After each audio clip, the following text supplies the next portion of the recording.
vous aimez les pierres, vous aimez la lithothérapie, vous utilisez ces pierres fines afin de vous aider à vous protéger, à augmenter vos capacités, ou bien même pour vous soulager, ou bien calmer votre stress, eh bien, sachez-le et je vais vous donner un énorme secret. Vous pouvez utiliser n'importe quelle autre pierre sur Terre. Vous n'êtes pas obligé d'avoir des pierres fines afin d'avoir une action sur elles.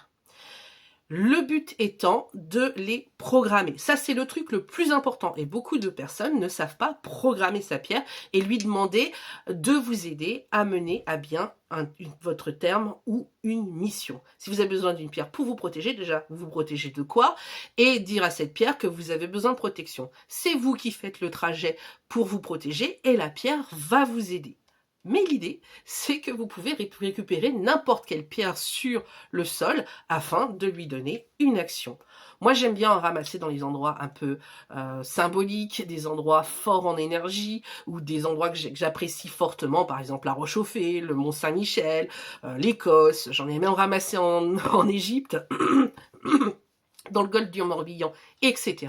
Le but, comme pour les pierres fines, de d'abord les nettoyer. Souvent, l'idéal, c'est de les passer à l'eau courante.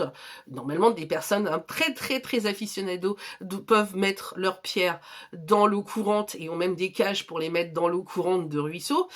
Mais si vous n'avez pas, vous faites couler de l'eau déminéralisée ou autre sur votre pierre, jamais de sel, et là vous visualisez toute la merdouille qui coule de la pierre et qui s'en va grâce à votre nettoyage. Puis après vient une phase de rechargement, c'est-à-dire que vous allez pouvoir le mettre au soleil. Alors faites attention à certaines pierres qui n'aiment pas le soleil, ou bien sur une coquille Saint-Jacques, dans une géode, sur une fleur de vie. Il suffit d'imprimer une fleur de vie, ça fonctionne aussi tout simplement. Et puis ensuite de dédicacer comme tous les objets magiques. Vous lui dites, eh ben toi par exemple, tu vas t'aider à calmer mon stress. Et il faut surtout bien vous focus là-dessus et poser une intention sur votre pierre. Voilà.